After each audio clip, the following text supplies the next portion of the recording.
Hello అండి. Welcome back to my channel Navyakruti vlogs. So చక్రాలు చేశానని చెప్పాను కదా, టేస్ట్ ఎలా వచ్చాయంటే నెక్స్ట్ వీడియోలో చెప్తానని చెప్పాను కదా.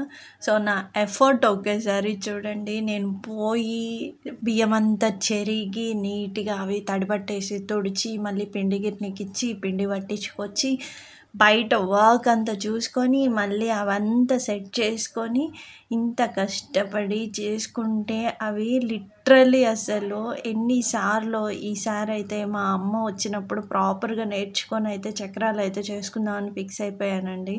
చూసారా నా కష్టం అసలు. బయటేమో ఉబ్బదిస్తుంది, ఒకటే ఎండ. సో దానికి తోడు నా హెల్త్ కూడా కొంచెం డిస్టర్బెన్స్లో ఉంది. ఇంత ప్రాసెస్ చేస్తే మళ్ళీ ఇవన్నీ వండుకున్న తర్వాత గోధుమ పిండితో మళ్ళీ బిస్కెట్లు చేశానండి. ఆ బిస్కెట్లు వండేసుకొని మళ్ళీ ఇదంతా నీట్గా కడుక్కొని తుడుచుకొని బండెడు అంట్లు ఉంటాయి అవన్నీ కడిగేసుకొని ఆఖరికి ఇంత ఎఫర్ట్ పడినందుకు కొంచెమన్నా అవి టేస్ట్ ఉన్నాయా అంటే అవి ఏయో మళ్ళీ టేస్ట్ చేంజ్ అవుతాయేమో నెక్స్ట్ డేకి అని చెప్పేసి పొద్దున్నే హుషారున్నా లేకపోయినా గబగబా వర్క్ చేసుకొని పని కట్టుకొని టీ పెట్టుకొని మరి వాటిని ఛాయ్లో పోసుకొని తింటుంటే అవి ఏమో నానతలేవు పాడలేవు, కటకటా అంటున్నాయి, కర్ర కర్ర. అసలు ఎంత గట్టిగా ఉన్నాయంటే అంత గట్టిగా ఉన్నాయి. ఇట్లా అయిపోయింది. నేను కష్టపడినా కానీ ఫలితం లేదనమాట. చూసారా, పొద్దున్నే ఛాయ్ పోసుకొని పెట్టుకున్నాను అనమాట. ఇది సంగతి.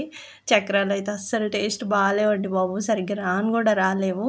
సో నాలాగే ఎవరైనా ట్రై చేసి ఫెయిల్ అయిన వాళ్ళు ఉంటే తప్పకుండా కామెంట్ చేయండి అండ్ లైక్ చేయండి, సపోర్ట్ చేయండి. మరొక మంచి వీడియోతో కలుస్తాను. ధన్యవాదాలు. ఉంటానండి మరి. నమస్తే. Thank you so much.